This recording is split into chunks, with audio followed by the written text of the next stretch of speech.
Hello my dear students, आप सबका BPI spoken पर स्वागत है। आज की क्लास में हम लोग स्टोरी देखेंगे और उस स्टोरी में हमने ईडियम्स को यूज़ किया गया है, क्योंकि देखो जैसे वोकैबलरी है, ईडियम्स हैं, ये सब चीज़ें हमारी एक बोलने के प्रोसेस में यूज़ होती हैं जो हमें आनी चाहिए। तो चलिए देखते हैं, अपनी क्लास को शुरू किया जाए। और अगर आप अभी तक चैनल को सब्सक्राइब नहीं किए हैं तो प्लीज़ चैनल को सब्सक्राइब कर दीजिए, वीडियोस को लाइक करना, शेयर करना ना भूलें। आइए क्लास देखते हैं। देखिए, पहले ना ये स्टोरी है, इसके बाद में आप समझने की कोशिश करिए कि आपको कितनी स्टोरी को आप कॉम्प्रीहेंड कर पा रहे हैं। फिर हम वन बाय वन इसके ईडियम्स को देखेंगे, अगेन हम स्टोरी को रीड करेंगे। जैसे पहले है, जैसे ये स्टोरी मैंने खुद क्रिएट की है, तो आइए पढ़ते हैं एक साथ में। My mother always says one should use once head and bear in mind. अब यहाँ पे ये तो समझ में आ गया होगा कि मेरी माँ हमेशा कहती हैं कि व्यक्ति को वन जो होता है वो आप किसी भी पर्सन के लिए यूज़ कर सकते हैं, कि व्यक्ति को वो अपना दिमाग, use once head and bear in mind, ये दो ईडियम हैं जिनको आपको पता है तो ये पूरी लाइन समझ में आ गई, नहीं तो नहीं आई होगी। आगे देखते हैं। That it is wild goose chase if you cry over spilt milk. ये जो रेड में है, अगेन ये दोनों ईडियम्स हैं। अगर इनका मीनिंग पता है तो स्टोरी हमारी सिंपल हो गई, नहीं तो फिर हमें नहीं समझ में आया होगा। आगे देखते हैं। But keep a level head and never afraid to back to square one. Oh my god, ये क्या मतलब हुआ? फिर कंफ्यूजन हो सकता है हमें। दोबारा आगे स्टोरी देखते हैं। And this is so true, whenever you get a foot in the door you should put heart and soul in it. Get a foot in the door, put heart and soul in it. थोड़ा सा confusing हो रहा है, इसीलिए हम comprehend नहीं कर पाते हैं, क्योंकि वहाँ पे जो लोग हैं वो वोकैबलरी, ईडियम्स, एवरीथिंग को यूज़ करते हैं, तो वो हमें नहीं आता है। वन और other day things will be in your favour, but in this journey you have to follow your heart. नहीं समझ में आया। And turn a deaf ear. Deaf मतलब बहरा। क्या है ये? टू अनवांटेड क्रिटिसिज्म और एप्रिसिएशन। थोड़ा सा हमें नहीं समझ में आ रहा है, तो अब हम क्या करेंगे, वन बाय वन इसके सारे ईडियम्स को देखेंगे। पहला था use once head. Use once head का मतलब होता है किसी भी चीज़ को बहुत सोच विचार करके करना, मतलब उसके अपने दिमाग का इस्तेमाल करना। बहुत सिंपल तरीके से बोलूँ, यूज़ वंस हैड मतलब होता है अपना दिमाग यूज़ करो। मैंने कहा यार you should use your head ना, तुम्हें अपना दिमाग इस्तेमाल करना चाहिए, है ना। तो यूज़ वंस हैड मतलब अब वन की जगह आप कोई भी, जैसे आपने ही लगाया तो वहाँ पे हिज लगा देना, he should use his had, right.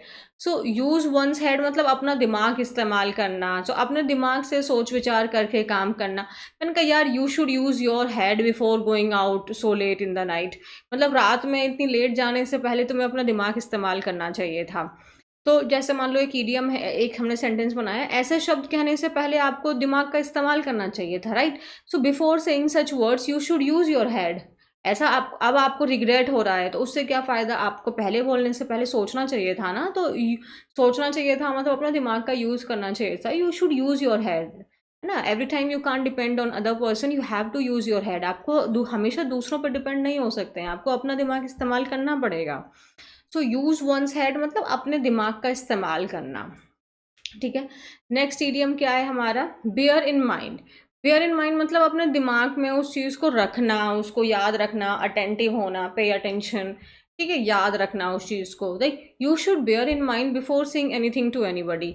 आपको ये बात दिमाग में रखनी चाहिए किसी को भी कुछ भी कहने से पहले। सो रिमेंबर, जैसे हमेशा ध्यान रखें कि कड़ी मेहनत का कोई शॉर्टकट नहीं है। So always bear in mind that there is no shortcut of hard work. Definitely we can say this thing, that you should remember this thing, that there is no shortcut of hard work. If you think like ki you will get success overnight, that is just not possible. There is no shortcut, you have to bear in mind. bear in mind means अपने दिमाग में ये बात को रखना, उसको याद रखना, attentive होना, mindful होना, thoughtful होना, and that is your bear in mind. And the next idiom is wild goose chase. Wild goose chase का मतलब होता है कि जब हम ना कोई भी काम कर रहे हैं और एक्चुअली या तो वो इंसान को ढूंढ रहे हैं या उस चीज़ को ढूंढ रहे हैं, या तो वो प्रेजेंट ही नहीं है, अगर वो है भी तो वो वहाँ नहीं है, तो आप उस काम को करोगे तो आपको सक्सेस तो मिलेगी नहीं, चाहे आप उस काम को करने में कितने भी एफर्ट्स डाल दें। और ऐसे एक्शन को, ऐसे काम को हम लोग वाइल्ड गूस चेज कहते हैं। That means to work in vain. Vain का मतलब होता है व्यर्थ, वेस्ट, फ्यूटाइल। व्यर्थ की मेहनत करना, राइट। जैसे मैंने कहा, कड़ी पढ़ाई के बिना सपनों के कॉलेज में प्रवेश पाने की इच्छा एक बेतुकी बात है। एब्सोल्युटली एक बेतुकी बात है। Like desire to get admission in dream college without studying hard is a wild goose chase. Like if you are dreaming that yes, I'll get admission in my dream college, but you are not at all studying hard or you are not doing anything, then it's just a wild goose chase, because you will not get it, है ना। So it's just a wild goose chase. So wild goose chase का मतलब होता है बस आप ऐसी चीज़ को करने के लिए, या तो even if you are doing the work, then your work is not in a correct direction, क्योंकि या तो वो चीज़ वहाँ है ही नहीं, अगर है, अगर वो प्रेजेंट भी है सपोज, तो वो उस जगह पे नहीं है जहाँ पे आप उसको सर्च कर रहे हैं, and ultimately you will fail. and that is your wild goose chase. So you can use it in your daily life. And the next is cry over spilt milk. इसको तो हिंदी में बहुत आसान है कि आप अब पछताए होत क्या जब चिड़िया चुग गई खेत। लाइक अब जब वो काम खराब हो गया, अब उसके ऊपर में आप शिकायत कर रहे हैं, रो रहे हैं, पश्चाताप हो रहा है आपको, then you can't do anything, you can't correct that work, right. When you complaint about the loss from the past, तो आप पछताए होत क्या जब चिड़िया चुग गई खेत। जैसे कि मैंने कहा, you should use your head before saying those words, and now it is no use crying over spilt milk. आपको वो बातें बोलने से पहले अपना दिमाग इस्तेमाल करना चाहिए था, और अब इस पर आप रो रहे हैं, पश्चाताप कर रहे हैं, तो इसका कोई मतलब नहीं है।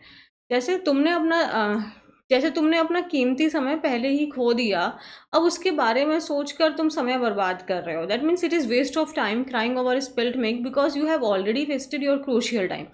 जैसे मैंने कहा कि like it was a wild goose chase, and just like you want to have, you are dreaming to get admission in your dream college, and you are not doing anything. Now the admission process is done, you didn't even get a single college. Now you are crying over spilled milk, काश मैंने पढ़ाई की होती। तो अब आपको कोई फ़ायदा नहीं है, क्योंकि अब तो भैया गया, पूरा टाइम बर्बाद हो चुका है, अब रो के आपको कुछ नहीं मिलेगा। तो क्राई ओवर स्पिल्ट मिल्क मतलब जो काम गया, अब उसके ऊपर में आप पश्चाताप कर रहे हो, आप परेशान हो, तो उसका कोई फ़ायदा नहीं है। Next is keep a level head. Keep a level head means अपने दिमाग को शांत रखना। रिमेन काम, अपने दिमाग को शांत रखना, अपने दिमाग का एक लेवल बनाए रखना, शांत रखना, ठीक है। जैसे जब आप जीवन में कठिनाई से जूझ रहे हो तो दिमाग को संतुलित रखना महत्वपूर्ण है। मैक्सिमम इसमें सेंटेंसेस मेरे अपने खुद के ही हैं। So definitely it is important to keep a level head when you are dealing with hardship in life. Absolutely you have to keep a level head, है ना। Like suppose there is something wrong in your life and you are not able to figure out, then you just keep a level head and everything will be all right. You just have to give the time and you need to understand the process takes time, but everything will be all right. So जब आप जीवन में ना कठिनाई से जूझ रहे हो तो दिमाग को संतुलित रखना बहुत इंपॉर्टेंट है, because it is important to keep a level head when you are dealing with hardship in life. The next is back to square one.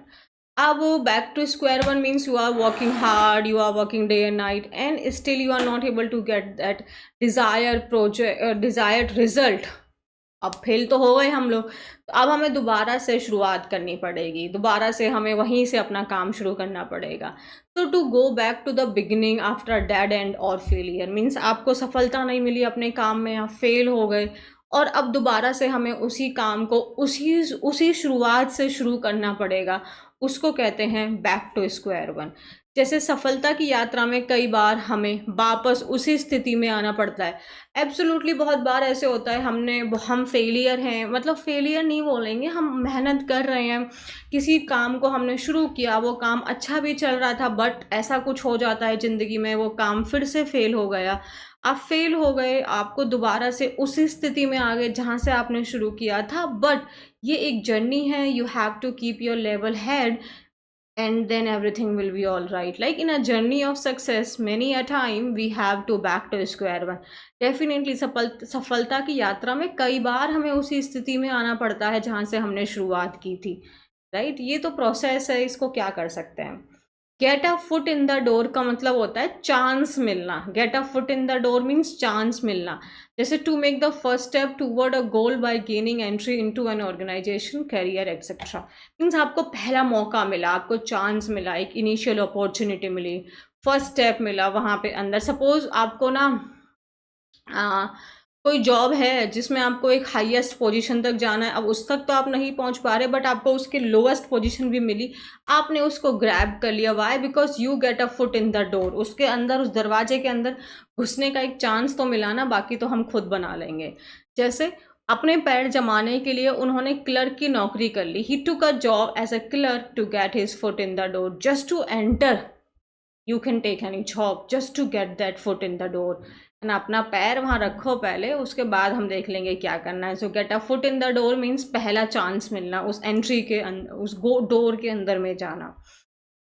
ठीक है। Now put heart and soul into something, अगर जैसे अपना दिल और अपनी आत्मा हम किसी भी काम में लगा देते हैं, पूरे दिलो जान से मेहनत करना, उसको कहते हैं put heart and soul into something, to make a lot of effort to do something. किसी काम को करने के लिए बहुत अधिक प्रयास करना, जैसे वह अपने काम में अपना दिल और आत्मा लगा देती है। She puts her heart and soul into her work. Is it clear?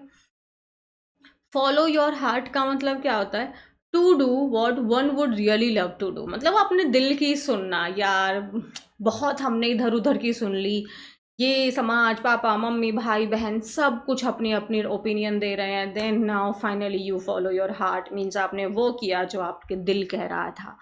बहुत बार होता है हमारे पेरेंट्स हमें अच्छी सलाह देते हैं, बट वो हमारे लिए उतनी अच्छी नहीं हो पाती है, and then you follow your heart, है ना। बस आपने अपने मन का काम किया, सो अपने दिल की सुने और सब कुछ भाग्य पे छोड़ दें, like follow your heart and leave everything on the destiny. ठीक है। Now turn a deaf year का मतलब होता है अनसुनी करना। अनसुनी करना, आपने इग्नोर कर दिया, जस्ट इग्नोर, है ना। रिफ्यूज टू लिसन और रिस्पॉन्ड टू अ स्टेटमेंट और रिक्वेस्ट, बस भाई देखो क्या बोल रहे हो, मुझे कुछ भी सुनाई नहीं देना, you just turn a deaf year, means आपने उसकी बात को अनसुना कर दिया, उसके रिस्पॉन्ड ही नहीं दिया, उसको कुछ नहीं है, मुझे सुनाई नहीं आ रहा आप क्या बोल रहे हैं। अनसुना करना मीन्स यदि आप सफल होना चाहते हैं तो आपको अनसुना करना होगा। Definitely you need to turn a deaf ear if you want to become successful. You have to do it na sometime na, or I can say maximum time you have to turn a deaf ear if you want to become a successful person. Absolutely you have to do it. So इसके साथ में हमने idiom देखा, but अभी हम लोग देखेंगे इसकी स्टोरीज को। तो जो स्टोरी हमें उस समय पे समझ में नहीं आई थी, उस स्टोरी को एक बार देख लिया जाए। ठीक है। तो 2 सेकंड का पॉज, हम अपने बैक टू द फर्स्ट, हमारी सबसे पहली कहानी की शुरुआत कहाँ से हुई थी? ओके, यहाँ से हुई थी। सो अब देखो यहाँ पे हमारी क्या थी, my mother always says one should use once head and bear in mind. तो मेरी माँ हमेशा क्या कहती है कि हमें अपना दिमाग लगाना चाहिए, we should use our head and bear in mind, और इस बात को दिमाग में रखना चाहिए that it is wild goose chase if you cry over spilled milk. मतलब अब जो बात चली गई, अब जो बात खराब हो चुकी है, जो बात बिगड़ चुकी है, उसके ऊपर रोना ये व्यर्थ का काम है, ये एक फ्यूटाइल है। बिकॉज आप कितना भी रो लीजिए, उस काम को तो दोबारा से नहीं सही कर सकते हैं, जो होना था वो हो गया, अब उसके ऊपर में रो के तो ये तो एकदम बेकार की बात है, वाइल्ड गूस चेज है।